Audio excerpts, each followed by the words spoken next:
I want to decrease, that you may increase. Everything I have, everything I have, oh Lord, all that I possess, Lord God, is yours. I want to decrease, amen, that you may increase. I want to decrease, that you may increase. Nawa, hindi ito isang awit lamang, mga kapatid, kundi buong puso niyong naunawaan yung awit na pinapaabot natin ngayon sa Panginoon. Sabi ng unang bahagi ng chorus, Lord, I surrender my will. Kaya niyo ba yon? Lord, I surrender my will. Madamot ba tayo? Kaya niyo bang ibigay? Kaya niyo bang maging generous sa Panginoon ngayong hapon? Totoo bang kaya niyong magbigay sa Panginoong Diyos?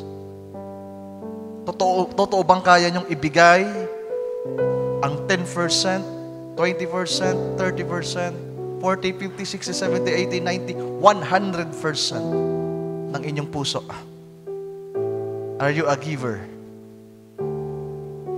Or a selfish young people?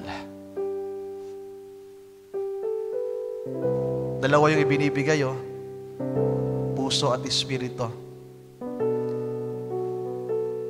Paano kayo magbigay? Baka ibinibigay nyo, pero wala namang laman yung kamay nyo. Ibig sabihin, hindi nyo naman talaga kayang ibigay ang buhay nyo sa Panginoon. Ito'y awit lamang na lagi nating inaawit. Pero the sad truth is, we are not generous sa Panginoon. Hindi natin kayang magbigay, mga kapatid, more than our capacity. Ang ibigay ang buong buhay natin, ang isurrender ang ating kalooban sa Kanya.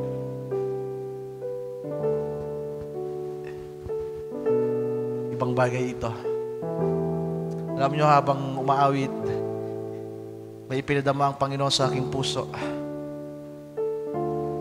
Napaluha ko, hindi dahil sa awit lang, kundi dahil sa babaeng nakakulay blue kay Cecilia.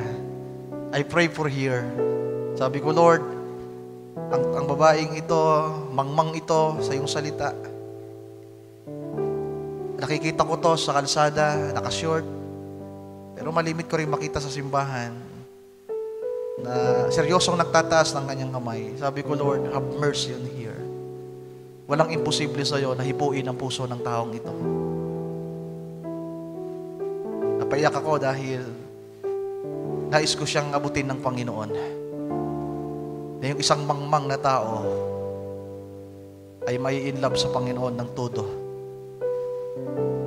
Na kayang iwanan ng lahat at ibigay ang lahat alang-alang sa Panginoon. Sana may mga ganitong kabataan sa dakong ito na kaya talagang ibigay ang kanilang sarili sa Panginoon. Tayo manalangin. Dakilang Diyos, aming Ama na nasa langit, nalalaman mo ang lahat sa buhay namin. Salamat po sa biyaya mo. Salamat po sa iyong kabutihan, sa iyong habag, sa iyong awa. Ito ang dahilan kung bakit kami nakakapagpatuloy. Lord, alam mo sa aming puso, sa aming isip, na gusto ka naming paglingkuran. Sinisikap namin sa abot ng aming kakayanan na magawa ang nais mo, ang pahalagahan ng iyong gawain, ang makinig ng iyong mga salita. At every time na nabibigo kami dahil sa kahinaan, dahil sa tawag ng laman at mga kagustuhan nito, sa panahon na lumalayo kami sa iyo, sa iyong presensya, ay nariyang ka, Panginoong Diyos, na tinutulungan kami sapagkat nakikita mo sa aming puso ang pagtangis, ang hibig, ang desire na sa kabila ng mga kahinaang ito, ay magawa namin ang iyong kalooban. At kung meron man, O Diyos, sa mga kabataan na nandito, na lantarang sumusuway sa iyong kalooban, na walang pagpapahalaga sa iyong mga salita, have mercy on them, Lord. Have mercy on them. Sa iyo ko po pinagkakatiwala ang lahat ng mga kabataang ito. Nalalaman mo ang kanilang puso, ang kanilang kaisipan, ang lahat-lahat sa kanilang buhay. Hindi ko po alam ang kanilang estado sa oras na ito sa pananampalataya. Kung gaano sila katatag, gaano sila ka-stable, ano ang kaya nilang gawin para sa iyo, Panginoon, di ko alam. Sila, marahil sa kanilang sarili, may alam sila, sapagkat sila nakakakilala sa kanilang pagkatao. Pero kung minsan, kahit man po ang aming sarili ay hindi mapagkakatiwalaan, Panginoon, kung meron mang isa na nakakaalam ng lahat ay Ikaw, kung kaya sa iyo ko po pinagkakatiwala ang lahat ng ito, Panginoong Diyos, sa mga kabataang ito. At nawa, sa maikling sandali na aming ilulumagi pa sa dakong ito, sa hapong ito, sa pakikinig ng iyong salita, may mga abutin ka at hayaan na ang iyong salita ay makapangyarihang kilusin ang kanilang mga puso at kaisipan. At lumikha ka, Panginoong Diyos, ng isang karanasan at patotoo sa kanilang buhay na masasabi nila, tunay na ang Diyos ay mabuti sa akin. Ang Diyos ay tinawag ako at nangusap at pinagpala ako ng kanyang mga salita. Aming dalangin ito, aming samo, aming hinihiling sa iyo lamang, aming Panginoong Hesus. Amen. Amen and amen. Ating palakpakan ng Panginoon, mga kapatid. Kayo makakaupo na. Magandang hapon sa lahat. So siguro ito ay itinakda ng Panginoon na ako ang mag-share sa inyo. Wala naman po akong planong mag-share ng mga nakaraan. Di ko nadarama na mag-share sa mga kabataan. Pero nung nakaraang linggo ay inabisuhan ako ni Brother Utchot na last Sunday na ako yung mag-share sa mga kabataan. So hindi ako nagdalawang isip, hindi pa ako tumanggi. Sabi ko, sige. At yung matagal ko na ring inspirasyon na binubulay, na iniisip na maibahagi, ay ipinahintulot ng Diyos na sa araw at sa hapong ito ay ito yung ating talakayin. At sana, mga kapatid ko, huwag niyong sayangin. Huwag niyong sayangin yung lakas ni Brother Ryan na tumayo ngayon sa inyong harapan. Yung iginugol kong oras at panahon para lang maihanda ito para sa inyo. At higit sa lahat, sa Diyos na tumawag sa inyo at nagbigay sa inyo ng pagkakataon at pribilehiyo na makaupo riyan. At sana ay pagtiisan natin, paglabanan natin ng anumang mga struggle sa laman, kaisipan na pwedeng maging sagabal at hadlang para hindi natin matanggap ng buong buo ang salita ng Panginoon sa hapong ito.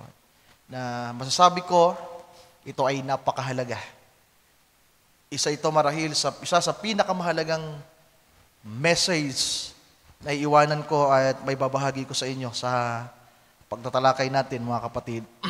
At kagaya na nabanggit ko, about ito sa Diyos na nagbibigay, na masagana.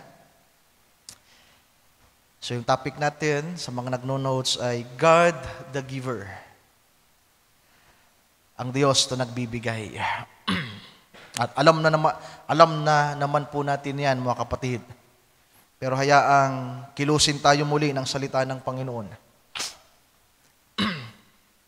So sa hapong ito, nais kong kumuha tayo ng isang character sa Bible na isang young people na naranasan niya na ang Diyos ay magbigay sa kanya na masagana. Let us open our Bible in the book of 1 King, chapter 3, beginning at verse 5. Basahin natin. Makinig kayong mabuti, mga kapatid. Sa mga walang Biblia, dito kayo mag-monitor sa ating monitor. Sabi sa verse 5, sa kabaon ay napakita ang Panginoon kay Solomon sa panaginip sa gabi, at sinabi ng Diyos, hingin mo kung ano ang ibibigay ko sa iyo. Verse 6, at sinabi ni Solomon, ikaw ay nagpakita sa iyong lingkod na aking amang kay David, ng malaking kagandahang loob ayon sa kanyang inilakad sa harap mo sa katotohanan, at sa katuwiran at sa katapatan ng puso sa iyo. At iyong iningatan sa kanya itong dakilang kagandahang loob na yung binigyan siya ng isang anak na makauupo sa kanyang luklukan gaya sa araw na ito. And verse 7. Verse 7.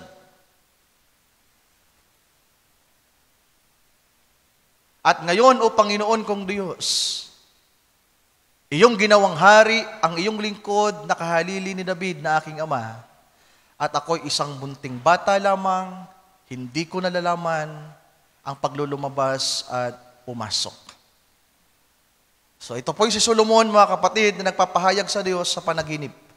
Sapagkat nakapanaginip siya at ang Diyos ay nakipag-usap sa kanya, inappreciate niya ang Panginoon sa ginawa sa kanyang ama, na ang Panginoong Diyos ay nagpakita ng mabuti sa kanyang tatay, at ngayon itong si Solomon na magiging hari ay hahalili na sa kanyang tatay. Nasabi niya, ako'y isang munting bata lamang. So sa palagay niyo, ilan yung edad dito ni Solomon, mga kapatid? Sino ang nakakaalam? So ang edad dito ni Solomon ay talagang masabi natin isang tumpak na edad para sa isang young people, sapagkat ang edad niya niyan ay 20 anyos. So sinasabi niyang munting bata pa lamang siya dahil pag pinag-usapan ng pagiging hari, hindi ito madaling responsibility. Kulang pa siya sa karanasan, at isa sa ipinapakita diyan ay kulang pa siya sa nalalaman. Hindi niya alam paano lalabas, hindi niya alam paano pumasok. At ito yung kanyang ipinahayag sa Panginoon. Nasa isang munting bata pa lamang, isang young people at the age of 20 years old. In verse 8, at ang iyong lingkod ay nasa gitna ng iyong bayan na iyong pinili, isang malaking bayan na hindi mabibilang o matuturingan dahil sa karamihan. So si Solomon daw ay piniling maging hari sa isang napakalaking bayan na pinili ng Panginoong Diyos, at ito ay ang Kingdom of Israel, mga kapatid. At ito yung kanyang hiningi sa Diyos na mapagbigay. Sabi ng Diyos, sa binasa natin kanina sa verse 1, hingin mo kung ano ang ibibigay ko sa iyo. At ito yung kanyang kasagutan sa Panginoon sa sinabi niya. Verse 9, bigyan mo nga ako, o bigyan mo nga ang iyong lingkod ng isang matalinong puso, upang humatol sa iyong bayan, upang aking makilala ang mabuti at ang masama. Sapagkat sino ang makakahatol dito sa iyong bayan? So, sabi ng Panginoong Diyos kay Solomon, mga kapatid, sa verse 1, balik natin sa verse 1, sabi diyan, sa dulong bahagi, verse 5 pala yung binasa natin, nagsimula tayo sa verse 5. Sabi sa verse 5, hingin mo kung ano ang ibibigay ko sa iyo. So, maraming pangangailangan si Solomon, mga kapatid. Bilang isang kabataan, marami siyang pwedeng unahing hingin sa Diyos. Pero ang hiningi niya ay isang matalinong puso. A wise heart to discern good and evil. Isang puso na may kakayahang makilala ang mabuti at masama. At isang puso na may kakayahang pumili at humatol. Pwede bang pahingi ng tubig, Brother Chot? At sa James, basahin natin. Chapter 1 ng James. Mamaya babalikan natin itong 1 King. Sa verse 16 ng James 1,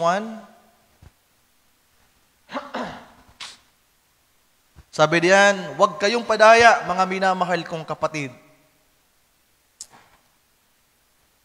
Verse 17, ang bawat mabuting kaloob at ang bawat sakdal na kaloob ay pawang buhat sa itaas, na bumaba mula sa Ama ng mga ilaw, na walang pagbabago ni kahit anino man ng pag-iiba. English nga natin, yung 16 and 17, Sir Mary Ann. Sabi sa verse 16, do not err. Do not err, my beloved brethren. Huwag kayong padaya, mga young people. And verse 17, every good gift and every perfect gift is from above,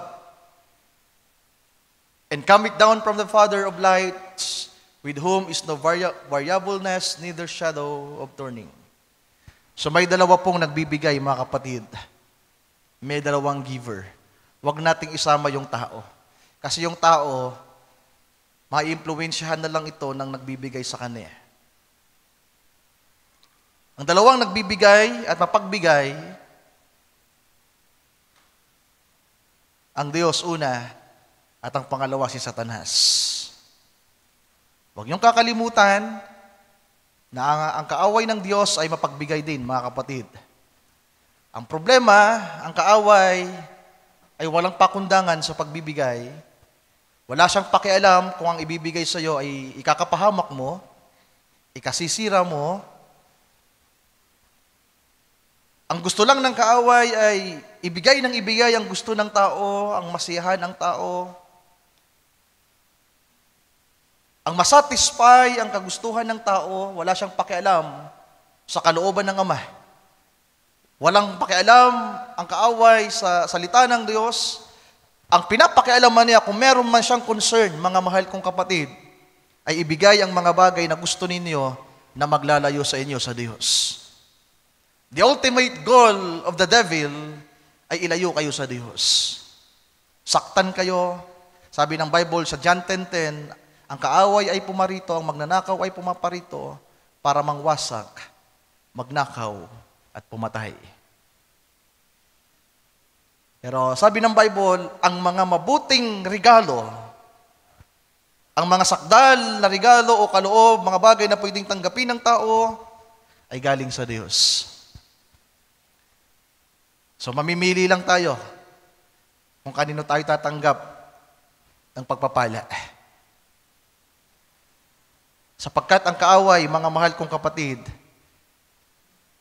kung paano ang Diyos ay totoo, si Satanas at ang kanyang mga kampon ng mga demonyo ay totoo din. Tinalakay kanina ni Brother Jeric yung lalaki sa Gadara. Yung lalaking demon possessed, di ba? Ang gagawin ng kaaway, ibigay yung mga bagay na gusto ninyo na sa una ay maganda at masaya, pero ang dulo niyan ay kamatayan at kapahamakan.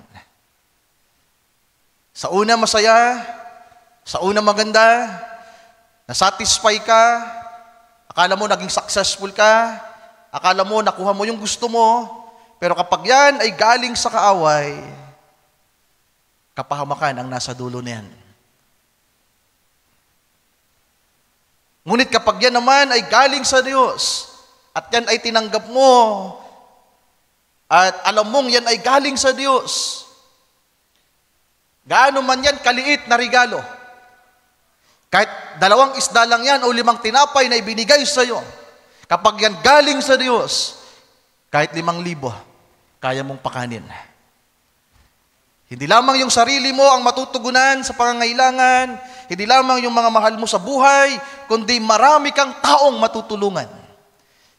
Kapag ang regalong yan galing sa Diyos at hinawakan ng Diyos. Amen. Kaya yung concern natin ay hindi lamang para sa ating sarili, mga kapatid. Ang concern ng Diyos ay iparanas niya ang kanyang pagiging giver sa atin. So tandaan nyo, may 2 giver. So yan ang mga importanteng note na i-note nyo. Number 1 notes, there are 2 givers. God Himself and the devil. Pwede kang bigyan ng kaaway ng trabaho, Ang lahat ng bagay na kailangan mo, pero sa dulo na yan, kapag hindi ka naging matalino sa pagpili at sa pagpapasya, mapapahamak ka sa dulo. Kaya kailangan ang unang ibigay ng Diyos sa atin, matalinong puso. Hindi yung mga material na bagay, hindi yung mga pangangailangan lamang sa mundong ito, mga kapatid.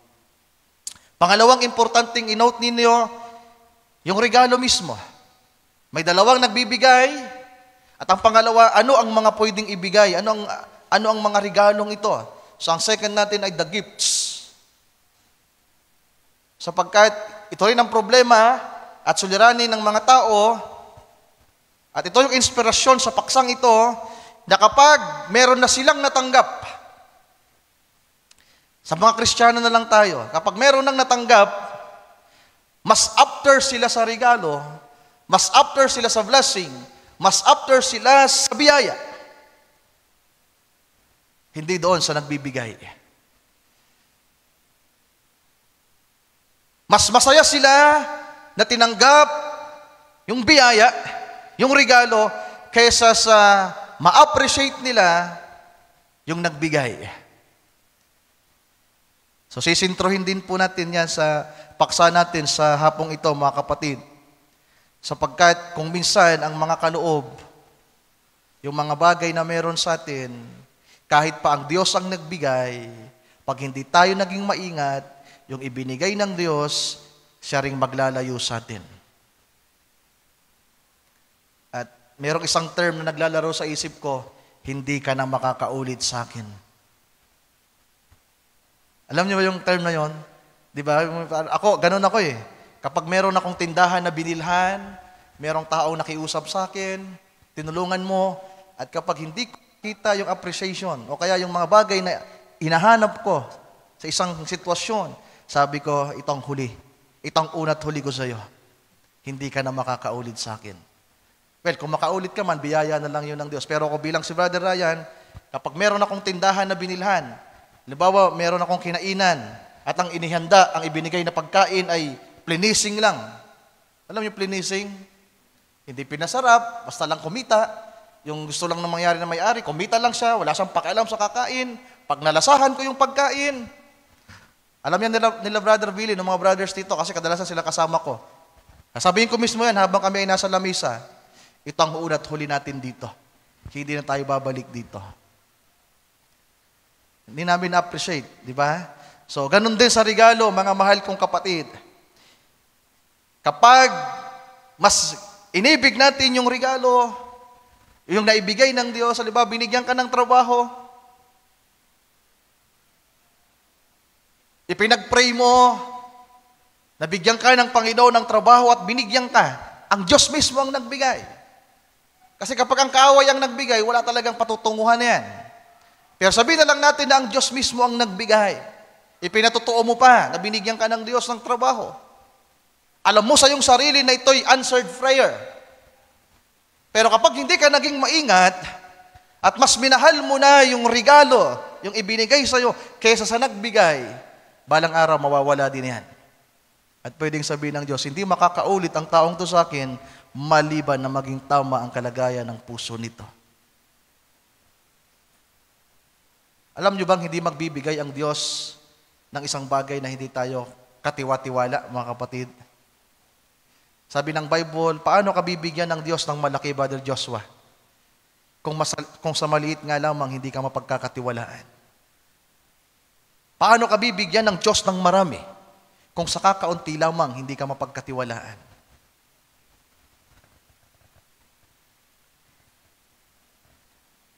Alam nyo, magiging honest tayo o magiging tapat tayo at i-appreciate natin ang regalo, ang mga bagay na ibinigay ng Diyos sa atin. At mas mababalyo natin yung gift, mga kapatid, yung ibinigay sa atin, kapag ang nakita nating mas mahalaga, mas valuable, ay yung nagbigay. Halimbawa, yung ibinigay sa iyo may value.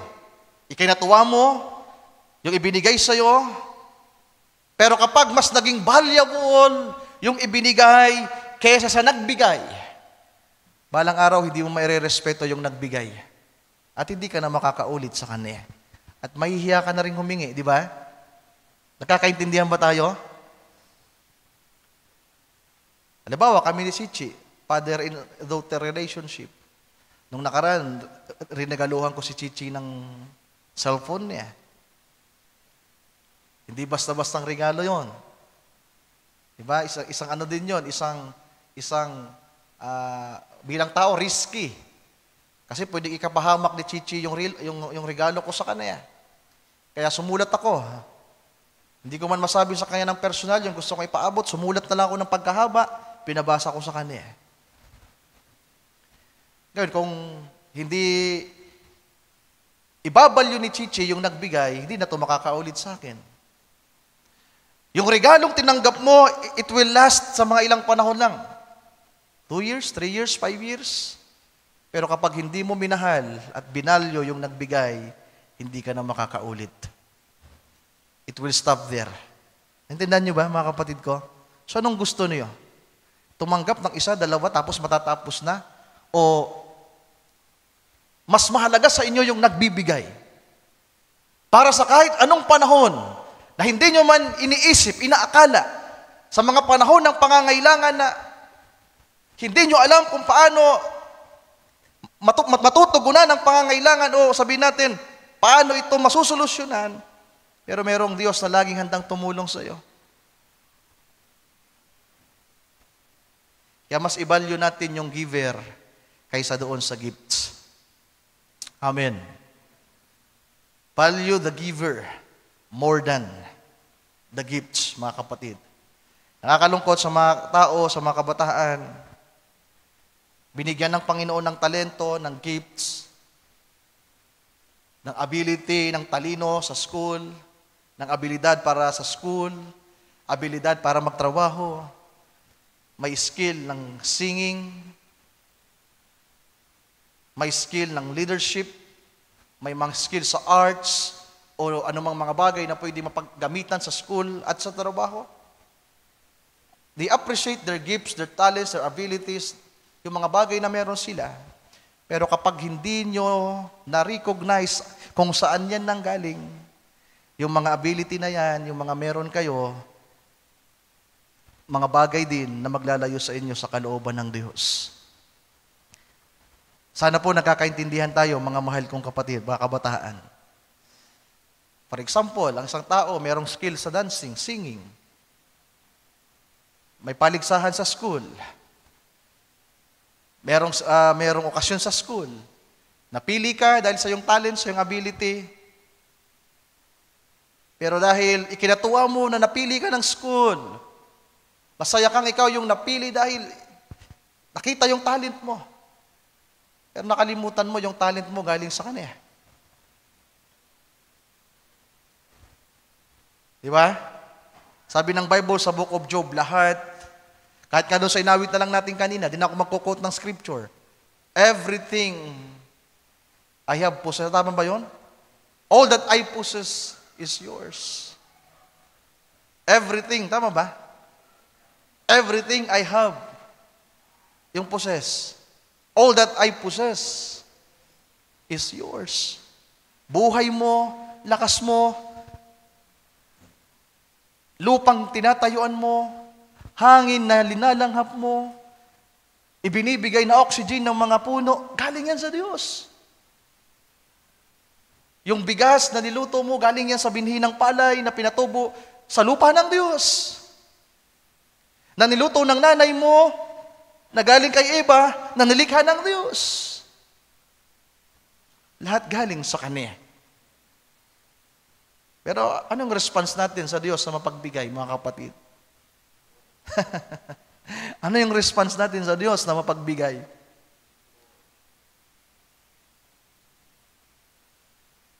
Sana nga, mas nare-realize natin na ang Diyos pala ang nagbibigay. Kasi kung doon pa lang sa una, hindi mo na mapagkumpara kung saan galing yung mga bagay na tinatanggap mo, danger yon. Pasalamat ka ng pasalamat sa Diyos, hindi mo alam si Satanas pa lang nagbibigay sa iyo. Kumustahin mo yung isang kapatid na hindi nakakadalo ng gawain. Kapatid, kumusta? Brother Ryan, salamat sa Panginoon. Ang ganda ng trabaho ko. Pero backslide na. So yun ang mga danger, mga kapatid. Pag hindi tayo naging pantas, hindi tayo naging matalino ang ating puso, hindi natin kayang i-discern ang tama at mali, at wala tayong kakayahan, kapangyarihan na humatol. Pag sinabing humatol, magdidesisyon ka kung ano talaga yung tama.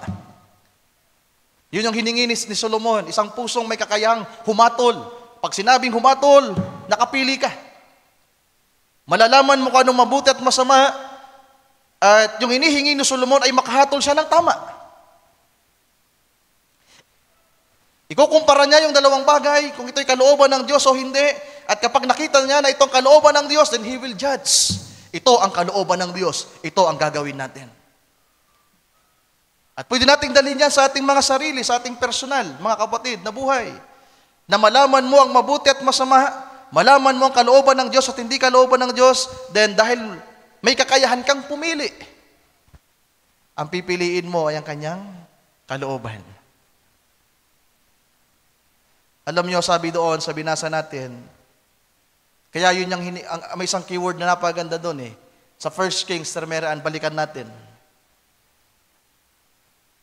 Bakit ganito yung puso ni Solomon, mga kapatid?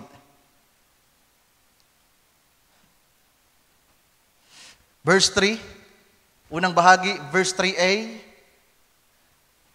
Solomon, 1 Kings, Termeraan, chapter 3, verse 3,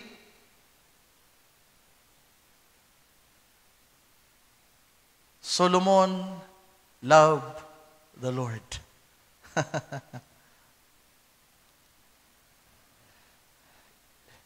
Yun yung pundasyon doon eh. Mahal ni Solomon ang Diyos. Mahal niyo ba ang Panginoon? Yun yung paksa ni Brother Ryan ng Wednesday. Sabi ni Jesus, do you love me? Sabi ng scripture, Solomon loved the Lord the giver. He acknowledged what the Lord gives to his father David. He recognized it, mga kapatid. Kaya naman, ang sabihin ng Diyos, Solomon, ano bang gusto mong ibigay ko sa iyo? Isang kabataang nagmamahal sa Panginoon. Ang sabi niya, Panginoon, gusto ko ng isang pusong matalino. Isang puso na may kakayahang umunawa kung ano ang mabuti at kung ano ang masama. So tayo magpapatuloy, mga kapatid. Sa Job chapter 33, verse 4, una, yung number 1 natin na points, may dalawang giver, si Satanas at ang ating Diyos. Pangalawa, kung ano yung mga regalong pwede nating matanggap. At pangatlo ay ang Diyos mismo, dito tayo sa ating Panginoong Diyos na nagbibigay.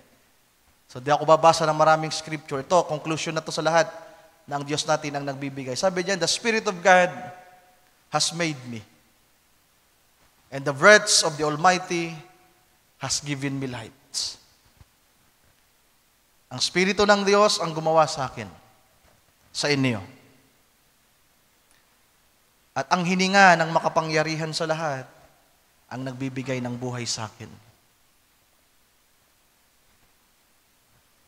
Mga kapatid ko na mga kabataan, ang buhay natin galing sa Diyos. Napaka-generous niya. Amen. Hindi niya ipinagdamot at hindi madamot ang ating Panginoon, mga kapatid. Kaya lang nakakalungkot, nakatotohanan. So, pang-apat na puntos tayo, problema ng tao. Problema ninyo na mga kabataan, problema natin. Basahin natin ng Roma 1:18.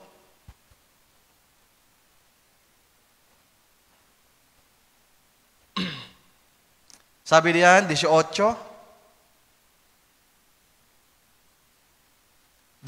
Sir Marian, 18, sapagkat, sa Tagalog na lang, sapagkat ang puot o ang galit ng Diyos ay nahayag mula sa langit, laban sa lahat na kasamaan at kalikuan ng mga tao, na mga sinasawata ang katotohanan ng kalikuan. So, Makikita nyo dyan yung good and evil.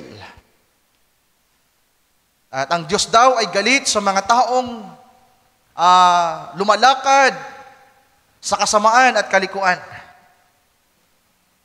And verse 19,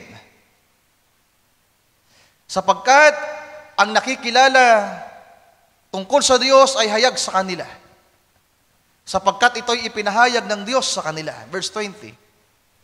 Hanggang, shortcut na lang tayo. 21, Sir Marian.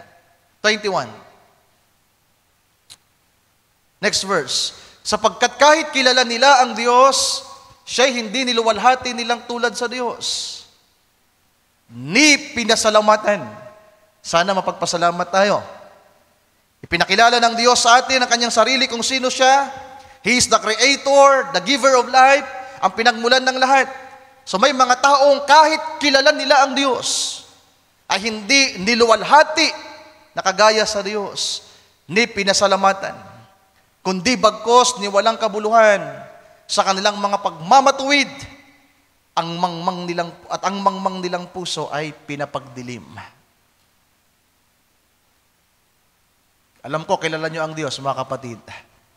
Kahit bata, kilala ang Diyos. Kahit bata, alam na ang buhay nila ay galing sa Diyos. At alam kong alam nyo rin. Pero ang tanong, niluluwalhati ba natin siyang kagaya ng ating pagkakilala? O ang ating mga puso ay mapagmatuwid? Hindi tama ang kalagayan ng puso. Na ang mas nasusunod ay ang gusto natin, hindi yung gusto niya. Ito yung danger, mga kapatid.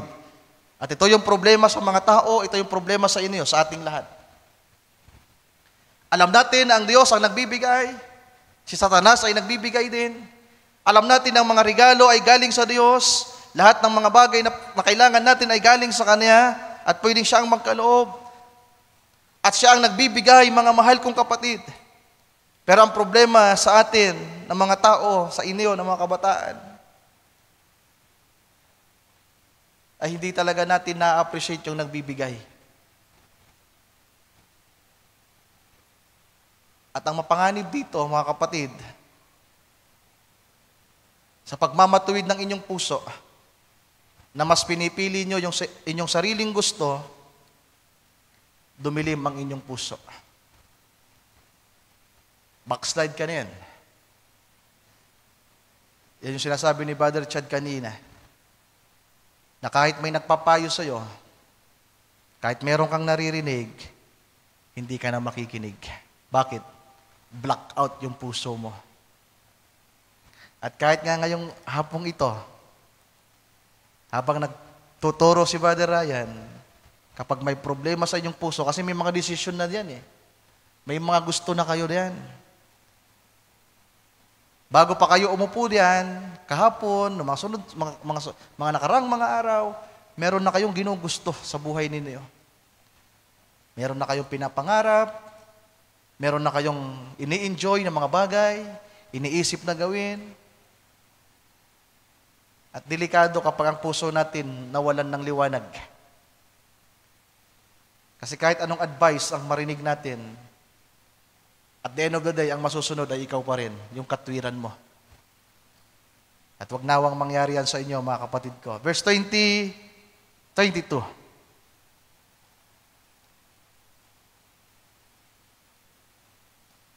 Professing themselves to be wise. Akala nila, tama yung ginagawa nila.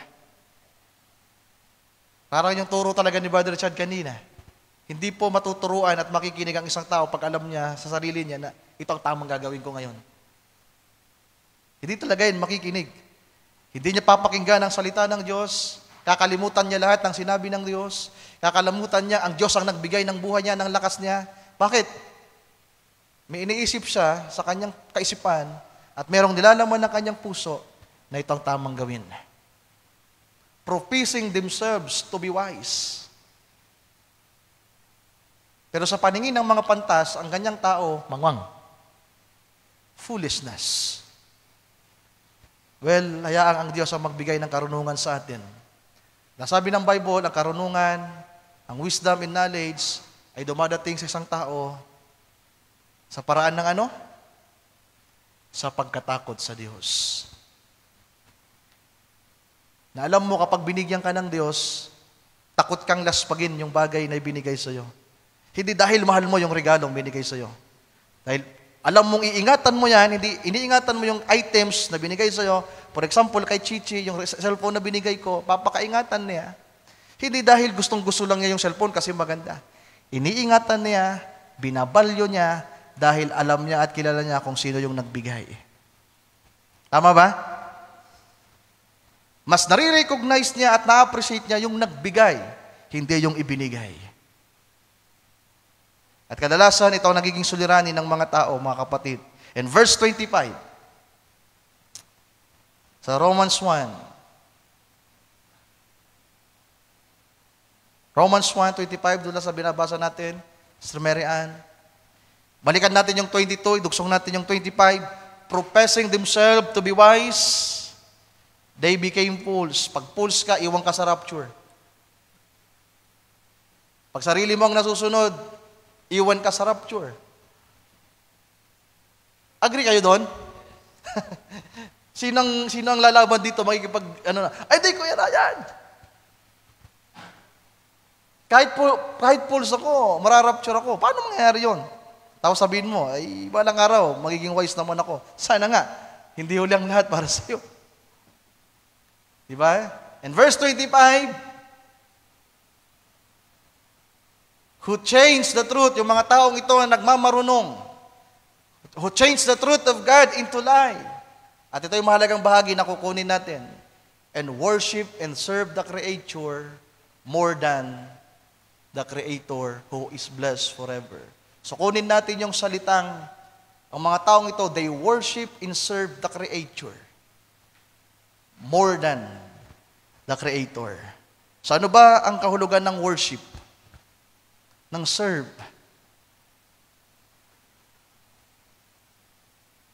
Ang tao, dilikha lamang ng Diyos. Ang mga guro ninyo, nilikha lang yan ng Diyos.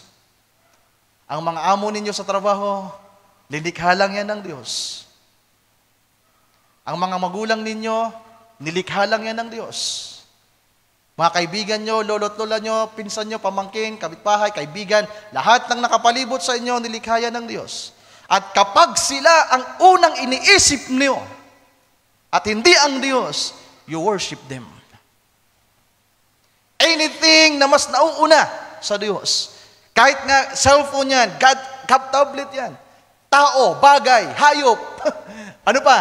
Pinuhenyo, tao, bagay, hayop, lugar.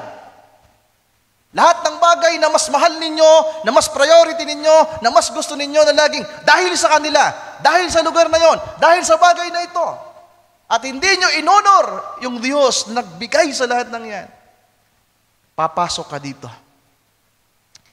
You worship the Creator more than the Creator. At yun po yung danger doon, mga kapatid. Brother Jeremy.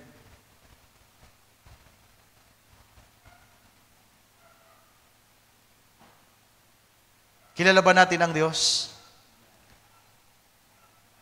You honor Him like God. You respect Him like God. You obey Him like God.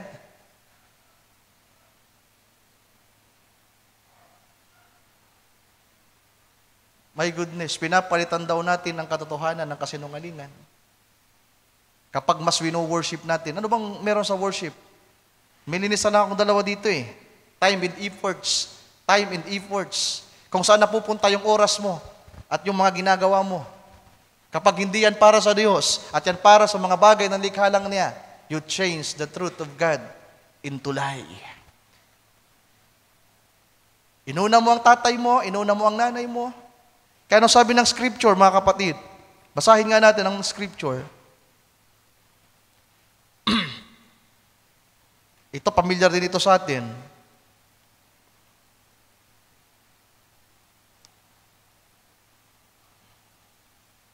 Matthew 10, verse 37. Atentibo si Brother Jung ngayon ah. Hindi yung muyo ko ng yung muyo ko. Palalabasin talaga ito pag yuko ka ng yuko. Very good ka ngayon sa akin. Verse 27 ng chapter 10 ng Matthew. 37, Sir Marian, 37. Matthew chapter 10, verse 37. Ang umiibig sa ama o sa ina ng higit kaysa akin ay hindi karapat-dapat sa akin. Kasi pwedeng si Solomon tinanong, ano gusto mo ibigay ko sa iyo? Lord, yung nanay ko po kailangan ng kagalingan. Lord, yung kaibigan ko po kailangan ng pera. Pero alam ni Solomon kung anong mas kailangan niya. Isang pusong pantas. Sabi diyan, ang umiibig sa ama o sa ina ng higit kaysa akin ay hindi karapat-dapat sa akin. At ang umiibig sa anak na lalaki o anak na babae ng higit sa akin ay hindi higit kaysa sa akin ay hindi karapat-dapat sa akin.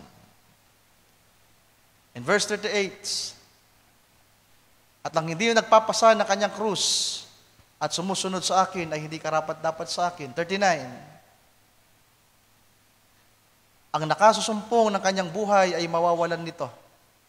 At ang mawalan ng buhay dahil sa akin ay makakasumpong niyaon. Ano meron dyan mga kapatid?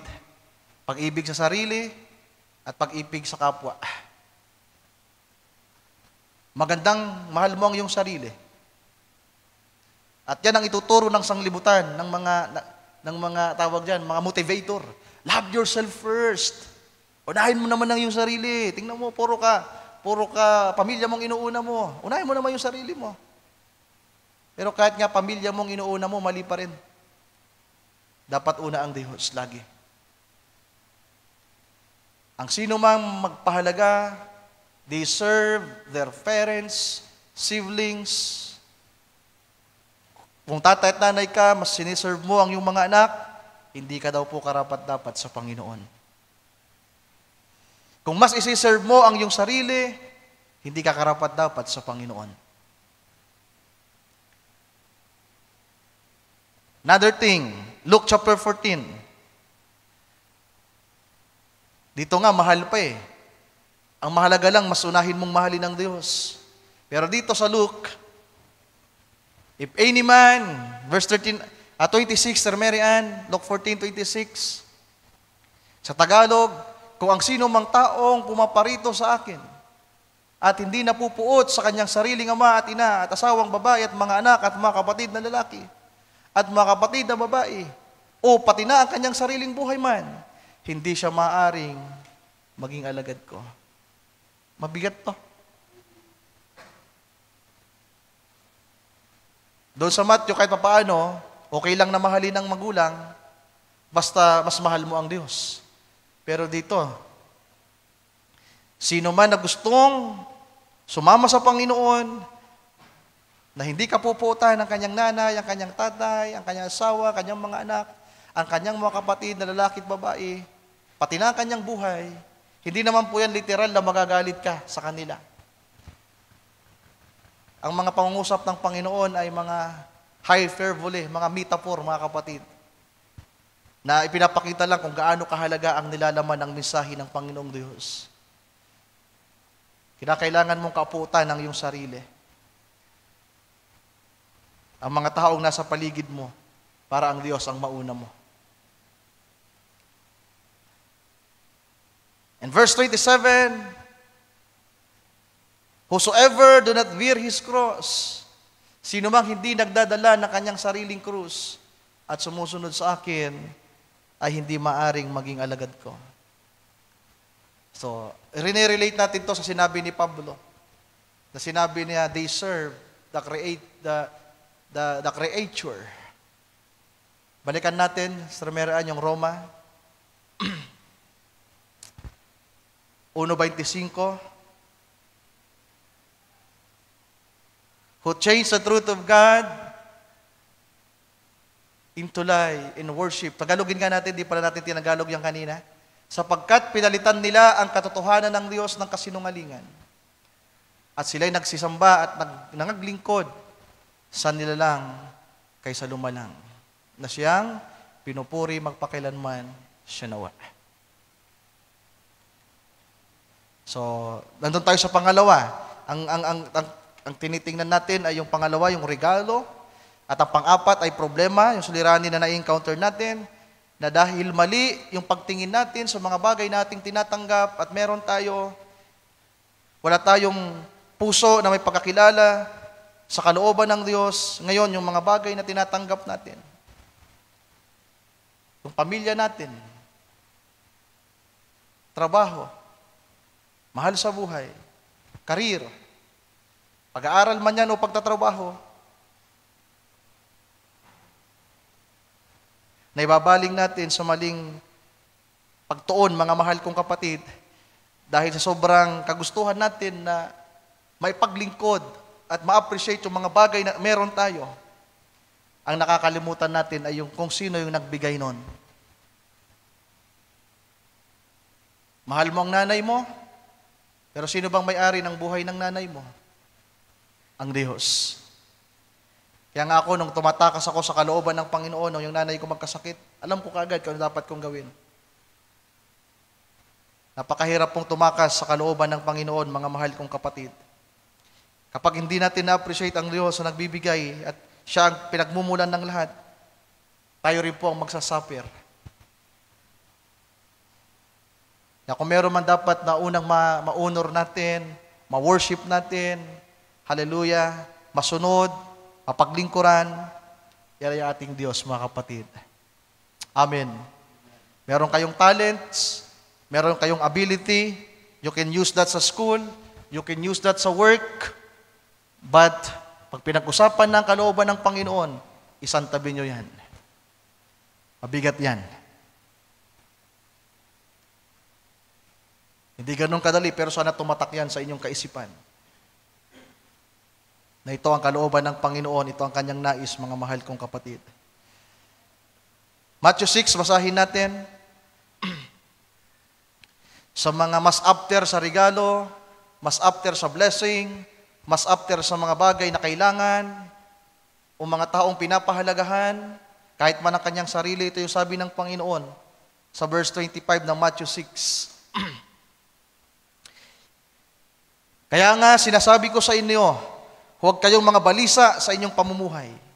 Kung ano baga ang inyong kakanin, regalo, pagkain, anong inyong iinumin, kahit ang sa inyong katawan, kung ano ang inyong daramtin, hindi baga mahigit ang buhay kaysa pagkain, at ang katawan kaysa pananamit. Masdan ninyo ang mga ibon sa langit, na hindi sila nangagahasik, ni nagsisigapas, ni nangagtitipon man sa mga bangan, at sila'y pinakakain ng inyong Ama sa kalangitan.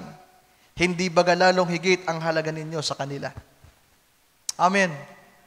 Yung Diyos na mapagbigay, sabi diyan, yung mga ibon na hindi nagtatanim, hindi nag-aani, ni nagtitipon man sa bangan, hindi sila pinagkukulang ng Diyos. Kayo pa kaya?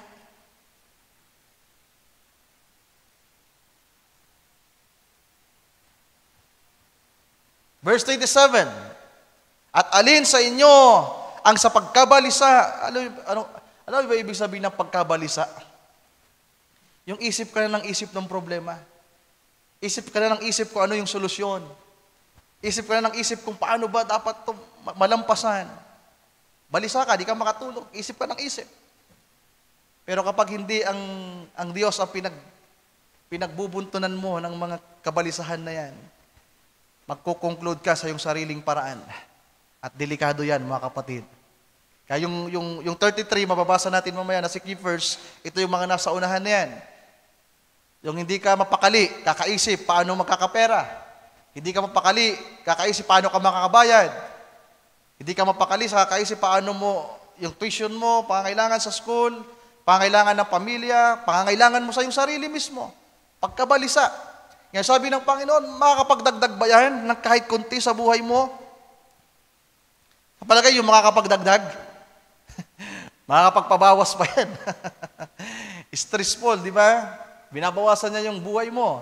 Verse 28, at tungkol sa pananamit, bakit kayo nang babalisa? Kaya mga sisters, mga brothers, yung damit ninyo, kung ano lang meron kayo, ikasiyan nyo yan sa Panginoon. Wariin ninyo ang mga leryo sa parang, kung paanong nagsisilaki, hindi na nagpapagal, ni na nagsusulid man. Gayon may sinasabi ko sa inyo na kahit si Solomon, na naging hari, verse 29, i-relate natin si Solomon. Gayon may sinasabi ko sa inyo na kahit si Solomon, man sa buong kaluwalhatian niya, ay hindi nakagayak ng gaya ng isa sa mga ito. Ano tutukoy niya? Yung leryo. Na hindi kailangang bumili ng leryo ng damit. Libre yung damit na meron sila, mga mahal kong kapatid. Kaya yung maganda sa biyaya ng Diyos. Alam nyo, kapag tinignan ko yung gamit ko, 50-50. Yung 50, nabili ko, yung 50, bigay. Yung mga branded, bigay halos. May galing sa London, may galing sa Canada, may galing sa Saudi, pag umuwi yung mga kapatid ni Brother Utchot. That's God's providence bilang giver, mga kapatid ko. Di ba napakasarap na ma-experience mo yung Diyos na nagbibigay? Mga unexpected ways na binibigyan ka ng Diyos na hindi ikaw yung nagpapagal. So kahit daw si Solomon, kasi si Solomon, pinaghirapan niya yung mga meron siya, naging mabuti bilang hari, pero ang mga leryo, kusa silang nagkakaroon ng kasuotan. Verse 30. Ngunit kung pinararamtan ng Diyos ng ganito ang mga damo sa parang na ngayon ay buhay, at sa kinabukas ay iginagatong sa kalan, hindi ba lalong-lalo kayong pararamtan niya? Ibig sabihin, hindi kayo pagkukulangin o kayong kakaunti ang pananampalataya. Ito yung suliranin natin. Ito yung suliranin ng mga young people. Kulang sa pananampalataya. Kulang sa paninindigan.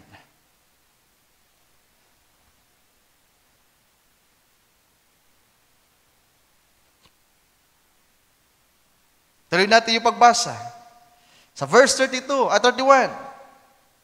Kaya huwag kayong mga balisa ng mga agsabi, ano ang aming kakanin, o ano ang aming iinumin, o anong aming daramtin. Paano ba to? Paano ba yan? Diba? Pinag-iisipan mo, paano mo lalampasan ng mga bagay na yan. Sabi ng Panginoon, huwag kang mabalisa. Huwag mong isipin ang isipin yung pangangailangan. Ang isipin mo, paano mo siya mag-glorify. Amen. Masumpungan sa puso mo na kahit may problema kayo, worship God. Turn your worry into worship. Nabanggit ko ito nung Wednesday. Turn your worry into worship. May problema ka, wala kang makain, huwag kang mabalisa. Mawit ka sa Panginoon, may talento kang umawit. Naging song leader ka pa dito. Pero doon sa bahay, di ka makaawit. Praise Him. Worship Him. Serve Him. Kapag pinaglingkuran nyo ang Panginoon ng may katapatan, mga kapatid ko, hindi liko ang Diyos. Sabi ng Scripture sa Hebrews, sa sulat ni Pablo, para hindi niya ibigay ang mga pangangailangan ninyo. Siyang ating dakilang shepherd, sabi ng Scripture. He cares for us, He cares for you.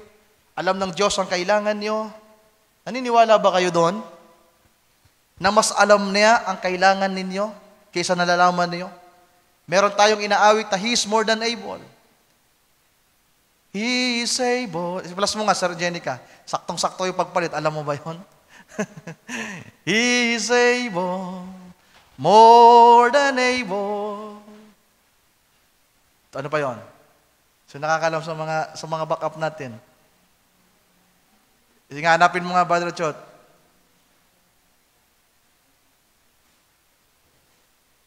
I-plus natin, ang ganda ng kantang yan. Yeah.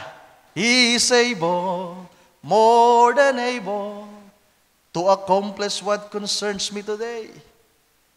He is able, more than able, to handle anything that comes my way. Do you believe that? Kaya nyo bang paniwalaan na kaya ng Diyos na isitel, na ayusin yung mga, ito muna, Brother Chot, sa binibigyan ko ng diin, to handle anything. Kasi isa ito sa suliranin natin. Ang dami-daming mga hindi natin kayang i-handle. Kaya nag-iisip tayo ng paraan, paano natin ma-handle. Di ba? Pero alam niyo mga kapatid ko, sabi ng awit, even the scripture says, ang Diyos natin is more than able to handle anything. Amen. May problema ka sa pamilya, may problema ka sa tatay mo, sa nanay mo, sa mga kapatid mo, may problema kayo sa finances. Imbis na problemahin mo ang problema ninyo at problemahin pang ibang tao, nagkakagulo-gulo na yung puso mo, nagkakaroon ka na kung ano-anong mga bagay sa puso mo, galit, tampo, hinanakit, at kung ano-ano pa. Ba't di ka lumapit sa Diyos na siya naman yung pinagmumulan ng lahat? Di ba? Siyang may control ng lahat, mga kapatid ko. Kung paniniwalaan niyo ang awit na ito at ang mga talatang binabasa natin, it will affect your decision in life. Makikita yan sa inyong mga desisyon, paano nyo pinapaniwalaan ang salita ng Panginoon. He is able, more than able, to handle anything that comes my way. Next. He is able, more than able, to do much more than I could ever dream.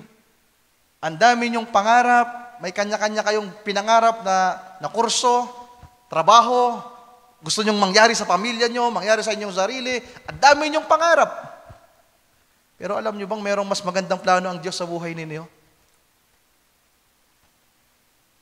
Naniniwala ba kayo doon? Na yung plano nyo, mas higit ang plano ng Diyos sa inyo? Well, ang nasa puso kasi natin, takot at pag-aalinlangan, mga kabataan. Ang nakikita lang natin yung problema. Ay nakikita natin yung siliranin. Yung nakikita natin yung kailangan na matanggap natin, may bigay sa atin. Ang hindi natin nakikita, merong malaking Diyos na nagmamay-ari ng lahat ng bagay. Amen. Ang babaw kasi ng tingin natin. Ang labo ng tingin natin. Pag tumingin tayo hanggang bubong lang. Pag tumingin tayo dyan, hanggang lamesa lang. Nakita mo yung lamesa, walang pagkain. Pag tingin mo sa ref, walang laman. Yung kamay mo, ang extension hanggang bulsa lang. Pag dukot mo sa bulsa, walang laman. Pag bukas mo ng pitaka, walang laman. Bakit hindi nyo i-extend ang inyong paningin beyond that? Atayaan ang makita nyo ay ang Diyos na naghihintay lang na magbigay kung anong kailangan ninyo. Sa maniniwala sa Kanya. Mga kabataan, marami pa kayong kakaining bigas. Yung pag-aaral nyo, hindi kayo nakakasigurado yan, na yan ang katugunan sa pangangailangan ninyo. Maraming engineer sa atin, maraming guro. Asan sila? Hindi ko sila ibinababa. Ang pinapakita ko, iba ang naging karir nila dahil iba ang plano ng Diyos sa buhay nila. Yung hindi nakapagtapos, Sir Merian High School lang, di ba? Ginamit ng Diyos para may tayo ang second floor na church natin. Kaya yung mga pastor, even Pastor Elias na bisita natin, namamangha. Gusto nang makisama sa atin dahil nakita niya ang biyaya ng Diyos. Pero behind kung ano nasa likod nito mga kapatid, mga pusong may pananalig sa Diyos at may katapatan, mga kamay na naranasan ng kamay ng Diyos sa buhay nila. Na kung gusto nyo maging successful in life, isa lang ang sekreto. Huwag kayong tumingin sa mga bagay na pwedeng tanggapin ninyo. Ang sweldo, darating. Ang trabaho, darating. Pero paano pag nagkasakit tayo? Ako si Brother Robert na lang, mga kapatid. Di ba? Unexpected yung nangyari sa kanya. Hindi natin alam kung ano yung plano ng Diyos sa kanya. Talented ang ating kapatid.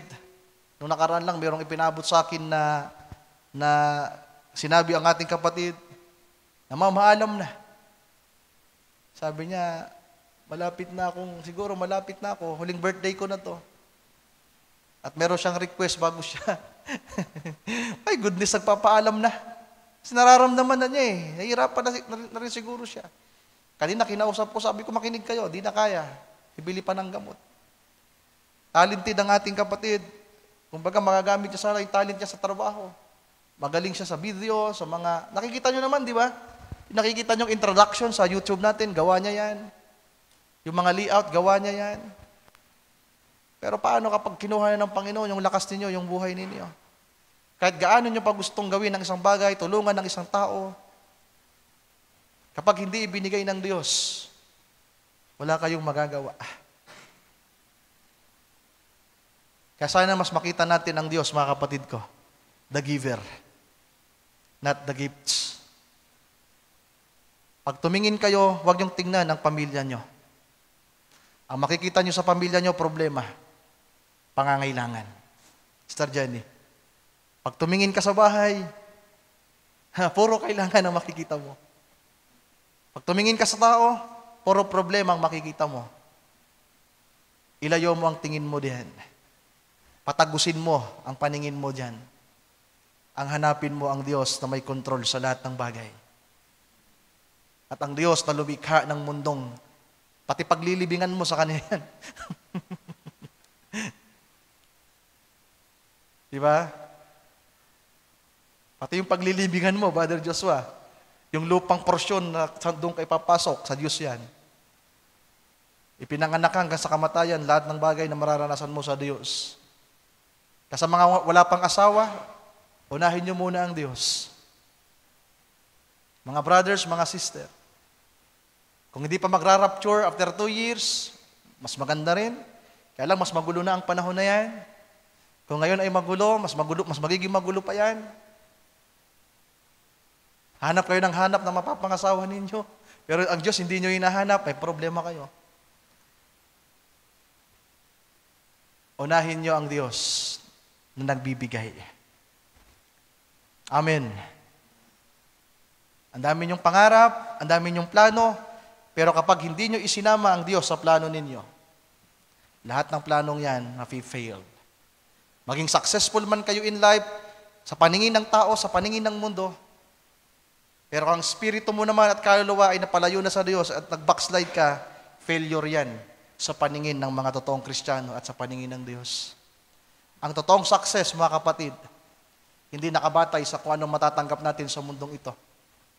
Ang totoong success ay naging parte si Kristo sa buhay mo, sa hirap at sa ginhawa.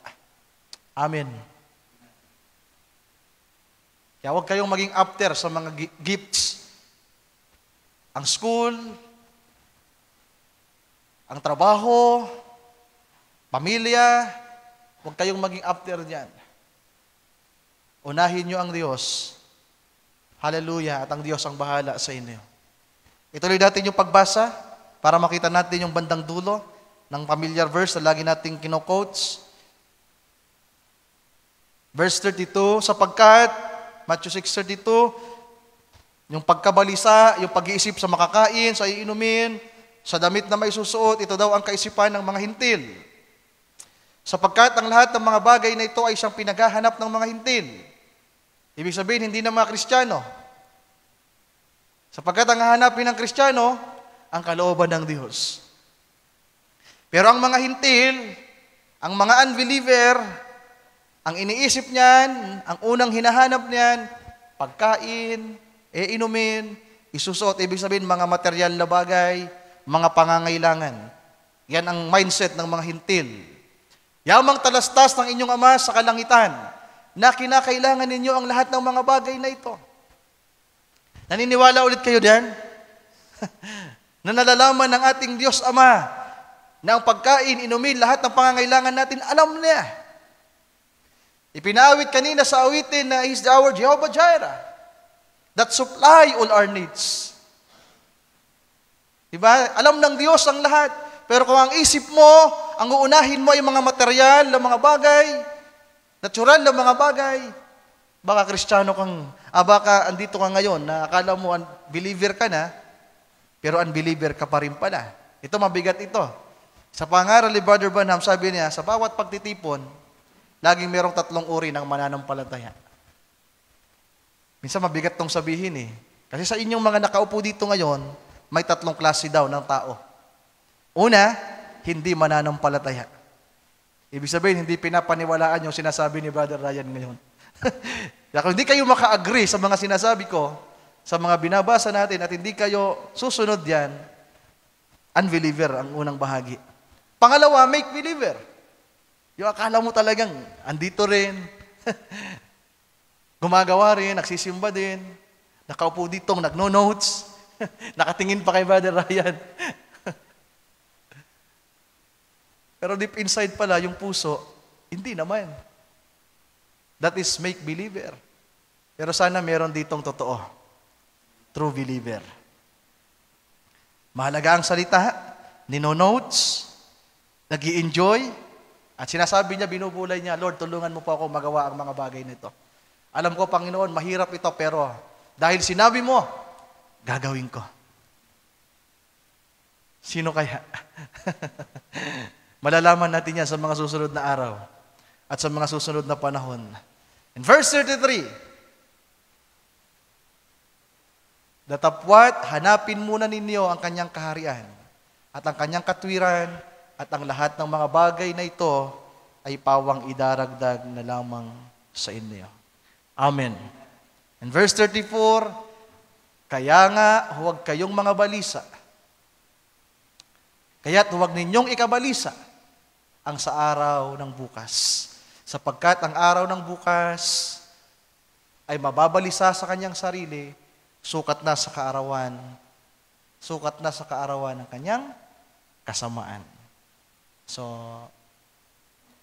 pag pinag-usapan kasi yung mga bagay na kailangan natin, mga kapatid, kapag wala o meron, lalong-lalo sa panahon ng wala, yan ang iniisip natin ng iniisip. Ang laman ng ating isip, paano ito matutugunan, paano ko ito malalampasan, paano ito masusolusyonan. Isip ka ng isip. Pero hindi ka sa Diyos lumalapit. Kaya sabi ng Bible, unahin natin siya. Amen. Kung nais nyo, mga mahal kong kapatid, na hindi magsawa ang Diyos na magbigay sa inyo, unahin nyo siya. Nais kong bumasa ng quotes, Sir Mary Ann, basahin nga natin yung quotes. May dalawa akong quotes na Irenade, mga kapatid.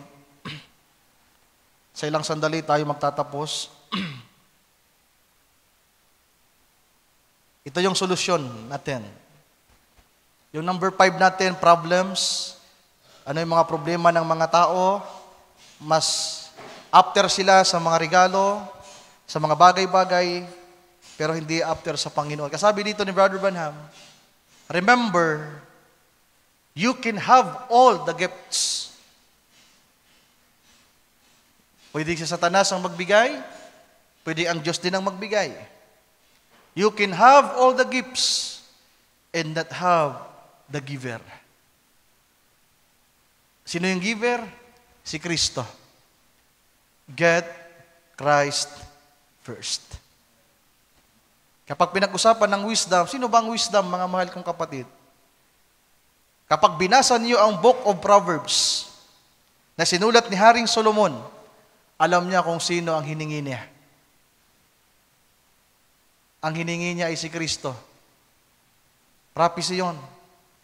Sabi niya, ang kailangan ko ay karunungan. Sa ibang salin, ang hiningi niya, wisdom. Yung hiningi niya na isang pusong pantas na may kakayahan na mag-judge at kumilala ng mabuti at masama. Sa ibang sulat, isinulat ito na ang hiningi ni Solomon ay wisdom. Wisdom. At kapag binasa nyo ngayon ang Book of Proverbs, yung naging persona ang wisdom. Alam nyo ba yon? Kapag binasa nyo ang Book of Proverbs, i-type nyo wisdom. Pag binasa nyo, ang makikita nyo, yung tinutukoy niya, si Jesucristo. Ang sabi ng Biblia, ang karunungan ng Diyos Ama ay si Jesucristo. Kaya ang hiningi na una ni Haring Solomon sa Diyos na mapagbigay ay karunungang makalangit. Sabi ni James sa chapter 1, basahin nga natin, Sir Marian, kung ang sino man ay nagkukulang, verse 2. Labas muna tayo dyan. Verse 2 ng James chapter 1.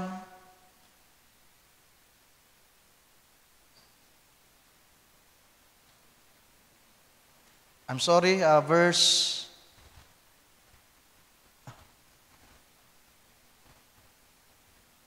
Saan na lang tayo? Sa verse 5 na lang, Sir Marian. Ngunit kung nagkukulang ng karunungan, ang sino man sa inyo ay humingi sa Diyos na nagbibigay ng sagana sa lahat at hindi nanunumbat at ito'y ibibigay sa Kanya.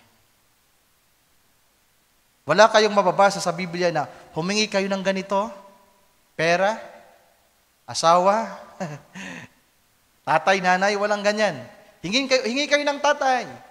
Hingi kayo ng nanay. Ang mababasa nyo, mga kapatid, kung mayroong pangunahing dapat hingin natin, karunungan na galing sa Kanya.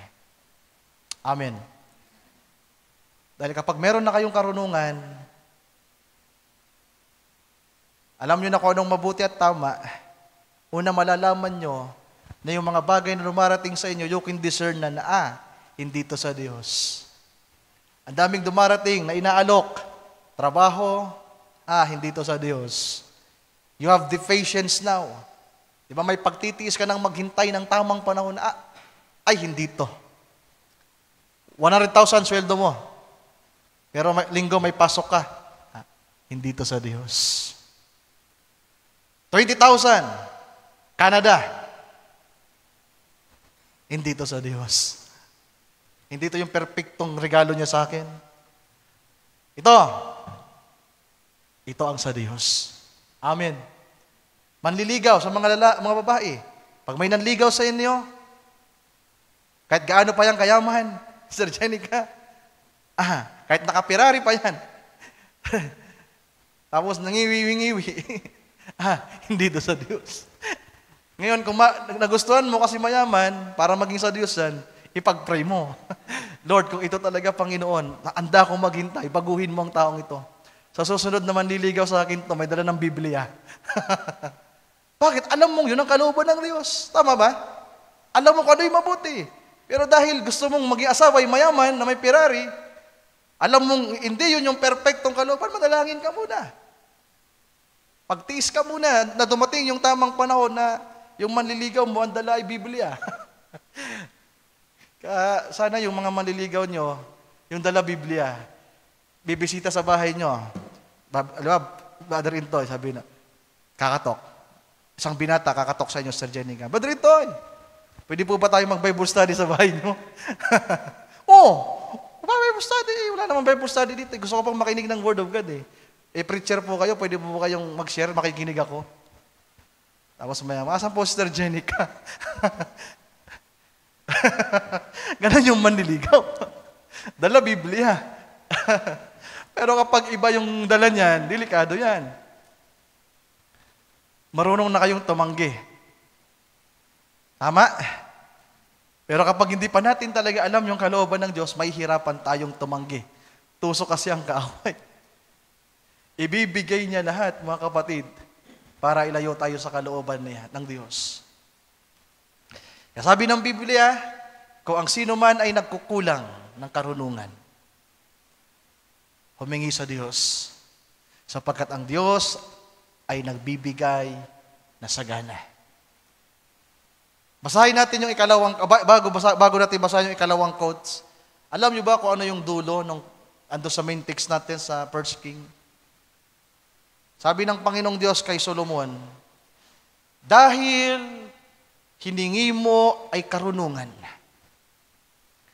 pati yung mga bagay na hindi mo hiningi. Basahin nga natin. Ito, alam niyo na rin naman ito eh. Malimit na itong ma-share sa mga kabataan. Sa verse 13 na lamang. Verse 12, Sir Marian.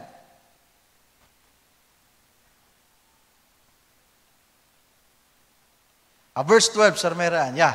Narito, aking ginawa ayon sa iyong salita. Narito, aking binigyan ka ng isang pantas at matalinong puso. Na ano pat walang naging gaya mo na una sa iyo o may babangon mang sinuman pagkamatay mo. Kaya walang naging kagaya ni Solomon, mga kapatid. In verse 13, at akin namang ibinigay sa iyo ang hindi mo hinihingi. Kayamanan, karangalan, na anupat walang magiging gaya mo sa mga hari sa lahat ng iyong mga kaarawan. Amen. Kapag inuna natin ang Diyos, ang karunungan na makalangit, mga mahal kong kapatid, kahit po hindi natin hinihingi, ibinibigay ng Diyos.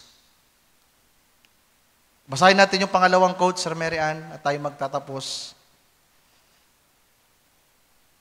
Sabi ng prophet,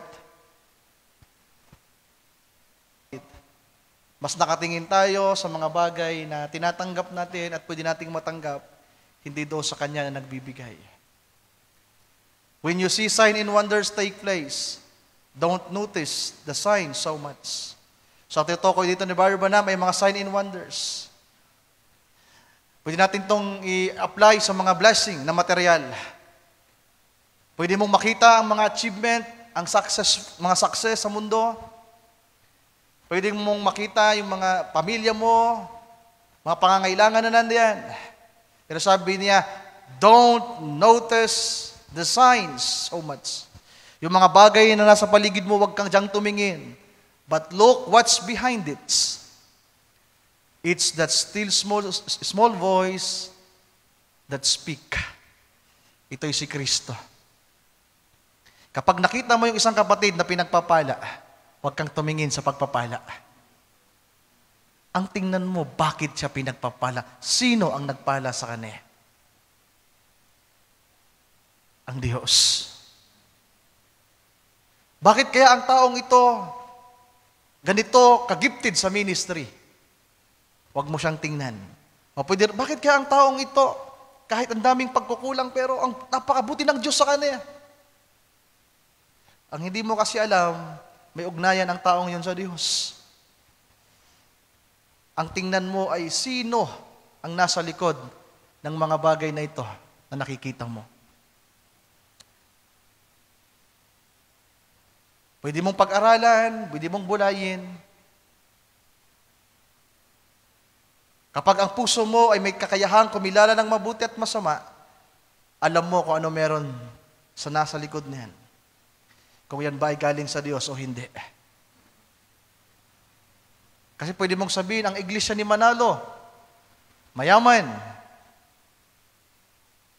Siguro, nasa kanila ang Diyos. Pero, pag tiningnan natin sa likuran nito, mga mahal kong kapatid, pwede nating makita ang isang bahagi na hindi pala ang Diyos ang nagkakaloob.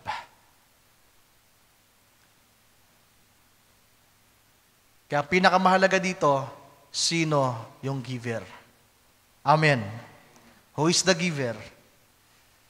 Babalikan natin yung unang punto, may dalawang tagapagbigay. Kapag ang Diyos ang naging tagapagbigay mo, at ang Diyos ang nararanasan mo sa buhay mo, lalalim ang relasyon mo sa Kanya. Amen. Kaya mga kapatid ko, ang dami nating iniisip kayo mga kabataan. Iniisip niyong pamilya niyo, pag-aaral ninyo, trabaho ninyo, sarili niyo. Kalimutan niyo munang lahat yan. Alam niyo, may kwento si Abraham, di ba? Meron isang young people, dati young people pa. May kasintahan siya, namumroblema sa kasintahan. Papit sa akin, humingi ng tulong, pinayuhan ko. Napakasimple lang ng payo ko. Ang ginamit kong example, si Abraham. Si Abraham kako, wala siyang anak, binigyan ng Diyos ng anak. Mahal ni Abraham si Isaac. Pero mas kilala ni Abraham ang Diyos na nagbigay. Kaya nang subukin siya ng Diyos, nang itest si Abraham, sabi ng Diyos, Abraham, ibigay mo sa akin ang iyong anak. Ialay mo. At habang naglalakad sila papunta sa bundok, sabi ni Isaac sa tatay niya, "Tay, dala ko po yung panggatong. Dala ko yung pampaliyab. Saan po yung papaliyaban natin? Saan yung ihalay natin?" Walang kaalam-alam si Isaac na siya yung susunugin. Pero sa isip ni Abraham, Jehovah Jireh. Doon po yun unang napangalanan ng Jehovah Jireh. Biglang may anghel na lumitaw. Ano sabi ng anghel? "Abraham, nagtagumpay ka sa pagsubok na ibinigay sa iyo ng Diyos. Huwag mong pagbubuhatan ng kamay ang bata." Maya-maya, pagtingin ni Abraham doon sa may puno, may korderong yung ulo nakasingit sa dalawang sanga. At tinawag yung lugar na yon na Jehovah Jireh. At sabi ko sa brother, noong 2013, unahin mo ang Diyos. Hiwalayan mo ang girlfriend mo. Dahil mas mahalaga ang Diyos. Yung isa naman, mag-asawa na sila, na humingi rin ng advice sa akin. Same na kwento, si Abraham din yung ginamit ko. Yung isa, pinagbawalan ng asawa na umatid na dito, kasi nasa isang denomination din. Sabi ko sa brother na yon, unahin mo ang Diyos. Dahil yung problema niyong mag-asawa, ang Diyos ang mag-aayos niyan. Hindi nakinig. After 10 years, hindi nga 10 years, after 5 years, 6 years, 7 years, naghiwalay sila ng kanyang asawa. May mga kwento, balita, na yung asawa nagloko. At karumal-dumal na mga pangyayari na hindi na natin bubuklatin pa, mga kapatid ko. Nawala yung proteksyon ng Diyos. Hindi iningatan ng Panginoon yung pamilya niya. Kaya yung brother na ito, hanggang ngayon backslide, hindi na nakabalik. Gusto mang bumalik, hindi na makabalik. At yung isa naman, na mas pinili yung girlfriend, automatic mga kapatid. December ko siya kinausap, pag January, backslide. 2 years na backslide. 2 years na backslide. Well, sa biyaya naman ng Diyos, nanumbalik, pero hindi nakagaya ng dati. So kapag hindi natin inuna ang Panginoon, mga mahal kong kapatid, mas after tayo sa mga pwedeng ibigay niya, at hindi tayo naging pantas sa pagpili, mas kakilakilabot ang pwedeng mangyari sa unahan. Kaya kung gusto ninyo na maranasan ang biyaya ng Diyos, ang pagpapala ng Panginoon, ang mga paningin nyo, tumagos kayo sa akin. Huwag nyo akong tingnan. Ang tingnan nyo ang Diyos na nagtayo sa akin ngayon para pangaralan kayo, mga kapatid ko. Huwag niyong tingnan ang gusaling ito. Tumagos nawa ang paningin ninyo. At ang makita nyo ay ang Diyos na nagbibigay sa ating lahat. Amen. Pagpalain kayo ng ating Panginoon, mga kapatid, ating siyang palakpakan.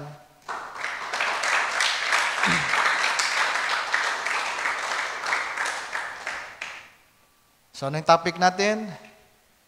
God the giver. Naniniwala ba kayong kaya niyang ibigay ang lahat sa inyo?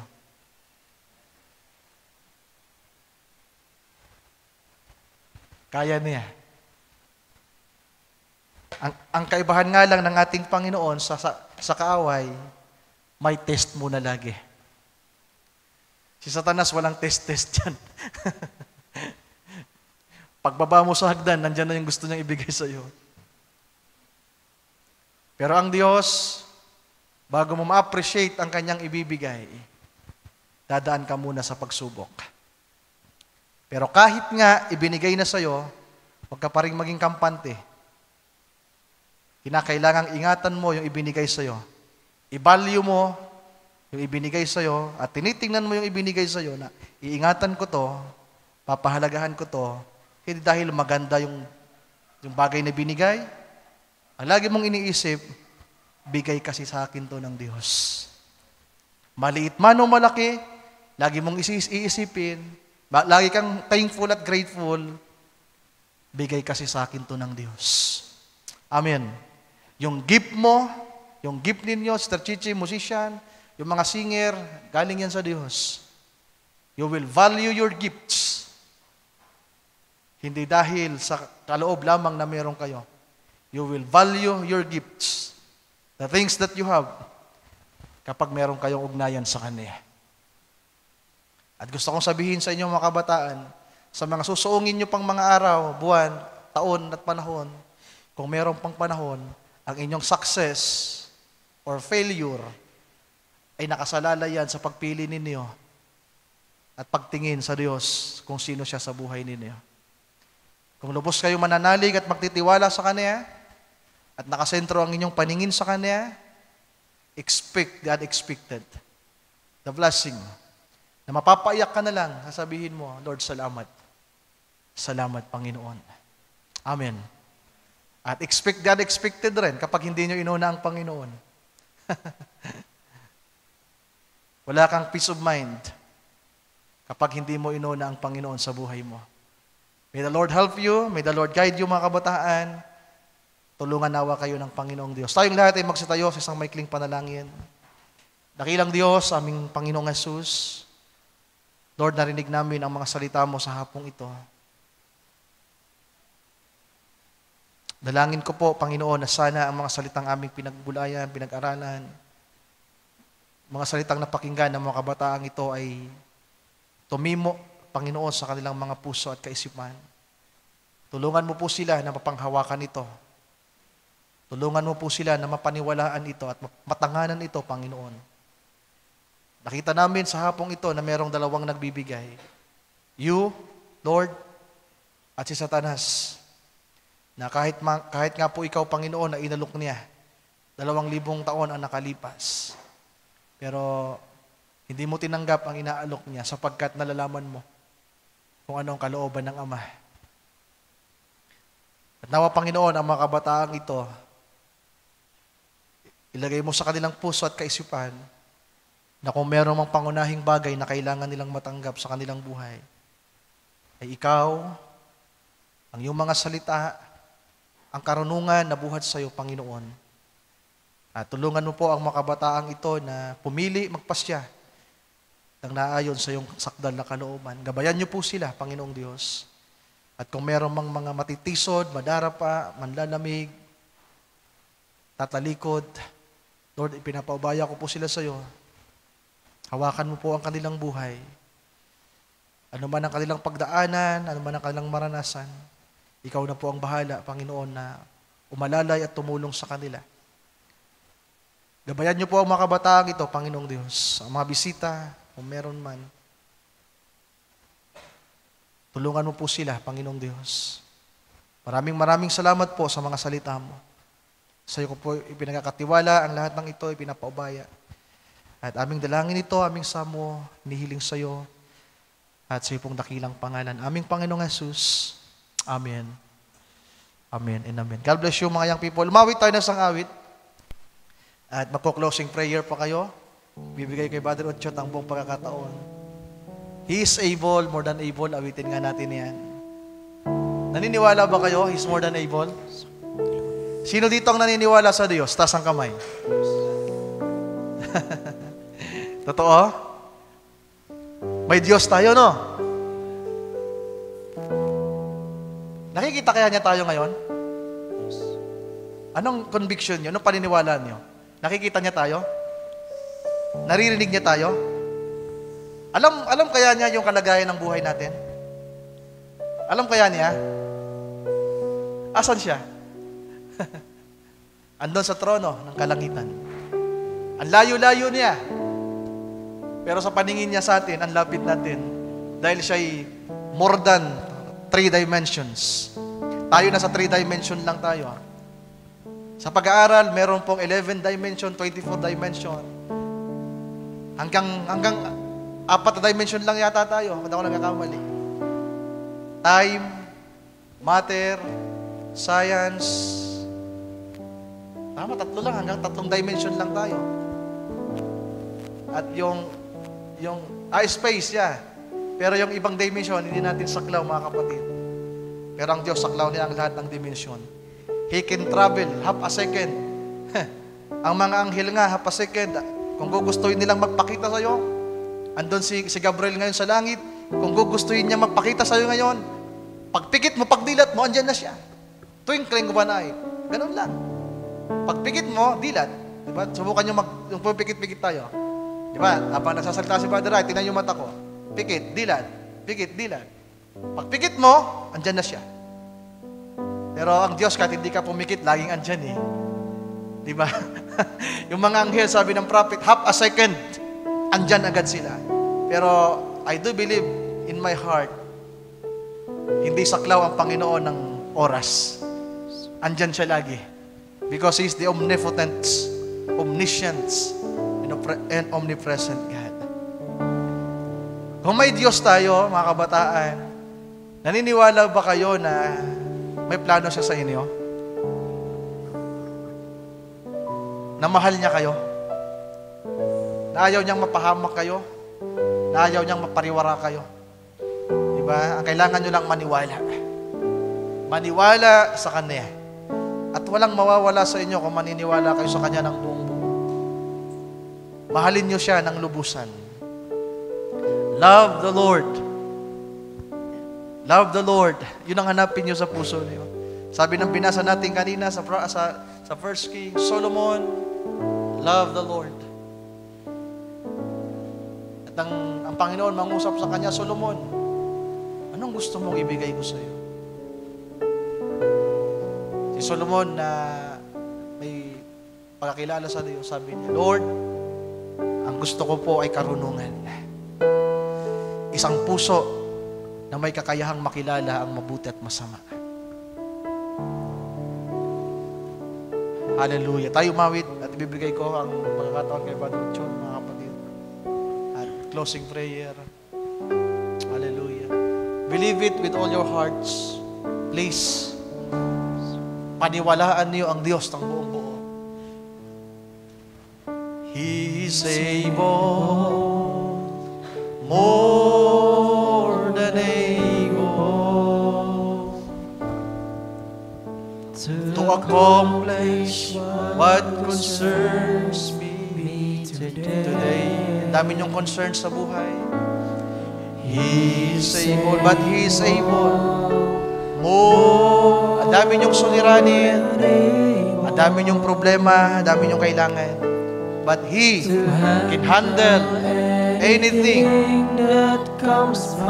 Paniwalaan niyo, mga kabataan. He's able, more than able, to do much more than I could ever dream. He's able, more than able, to make me what He wants me to be. Mga kapatid, alam ng Diyos kung anong makakabuti sa inyo. Maniwala kayo sa Kanya, magtiwala kayo sa Kanya ng buong buo. Hindi kayo pababayaan ng Diyos.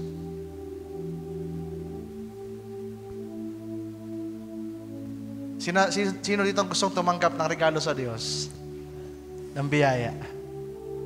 Alam niyo, magpapasimula lang yan sa isa eh. Pag binigyan ka ng Diyos ng isang regalo, at grabe yung pasasalamat mo sa Kanya. Minahal mo siya dahil sa binigay niya sa iyo. Tandaan niyo to, yung isang regalo, dodoblehin niya. Titriplihin niya. Di ba ganun yung nagmamahal? Di ba? Kapag naramdaman niya na umiibig na rin kayo sa Kanya, expect na lahat ng kailangan niyo, ibibigay niya. He can provide, mga kapatid. He is able, more than able. Kapag iningatan natin yung regalo, kayo mga awit, Sister Ruth, you have the gift of singing. Kapag na-recognize mong, Lord, salamat sa boses ko, nawala na yung tiwala mo sa sarili mong, yan ay talento mo, yung kundi, lagi ka nang nagpapasalamat sa Diyos, masaya kang ipinaglilingkod yung boses mo, you appreciate God, you recognize Him more than the gift that you have. Mas dadami pa yan. Magbubukas sa mga pintuan ng langit para ibigay ang mga blessing na kailangan mo. Kaya kung magtatanong ako sa hapong ito, meron na bang ibinigay ang Diyos sa inyo?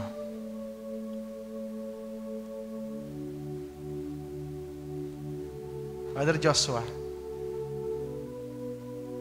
di ba? Yung buhay natin, galing kanino? Galing kanino yung buhay natin? Galing sa'yo? Galing sa nanay mo? Galing sa ninuno mo? Kanino galing yung buhay natin? Sa Diyos. At kapag na-recognize nyo yan, pinahalagahan nyo yung buhay nyo, hindi dahil lamang may buhay kayo, kundi bigay ito ng Diyos sa akin. Galing ito sa Diyos, ang buhay na to. Ang lakas na ito, ang kaluluwa na meron ako, ang isip na meron ako, galing sa Diyos. At kapag pinahalagahan nyo, yung binigay niya sa inyo, lahat ng kailangan nyo, ibibigay niya. Amen. Sabi ng Panginoon sa John chapter 10 verse 10, ang kaaway ay pumarito para pumatay, magnakaw, manira. Pero sabi naman niya, ako ay pumarito para magbigay ng buhay at ng kasaganaan ng buhay. The abundance of life. Appreciate the life that you have. Appreciate, mga kapatid. Serve the Lord. Worship the Lord more than anything else. Appreciate the life that you have right now. At kapag nakita ng Diyos na binalyo nyo ang buhay nyo sapagkat ang nakikilala nyo ay siya, ay galing sa Diyos. Lord, salamat. Then ang Diyos ang bahala sa lahat pa ng kailangan ng buhay na yan ay binigay sa iyo. Amen. Awitin natin ulit ito. Alam ko meron sa inyo pinagtitibay ng mga salitang ito. At gusto ko kayong makita sa unahan na matatag at matibay. Gusto kayong makita sa unahan na nanindigan na minahal ang Diyos ng buong buo. Magkita-kita tayo sa dulo na nakangiti na sumasalubong sa Panginoon. Amen. Sabi ng isang brother na kinikwento ko sa inyo kanina, lakas ng loob na sabihin, kita-kita na lang tayo sa finals. May idea na ba kayo kung sino yung brother na yun? Kapag may kausap siyang mga unbeliever, sinasabi niya, kita-kita na lang tayo sa finals. Kaya lang sigurado kang andun ka sa finals. So gusto ko kayong makita sa dulo. At sana gusto nyo rin akong makita na makaabot hanggang dulo. Malapit nang matapos ang lakbayin natin, mga kabataan. Huwag yung sayangin ang inyong oras, ang inyong panahon sa paghahanap ng regalo. Paghahanap ng mga kailangan niyo, unahin niyo siyang hanapin. Amen. At kapag nakita niyo siya, na-recognize niyo na siya, nakilala niyo na siya ang Diyos na generous, na nagbibigay ng masagana, mahalin niyo siya. Sambahin niyo siya. Give time to the Lord. Your efforts to the Lord. Worship Him and serve Him. Pagpalain nawa kayo ng Panginoon. Pagpalain nawa kayo ng Panginoon. That is my prayer sa inyo, mga kapatid, mga kabataan. God bless you. Gusto kayong makitang successful in life balang araw. Na magkakasama tayo na sasalubong sa Panginoon. Yung uling hawit, tapos bibigay kay Brother Ochot, He is able, more than able. God bless you, Brother Ochot. God bless you, mga kapatid.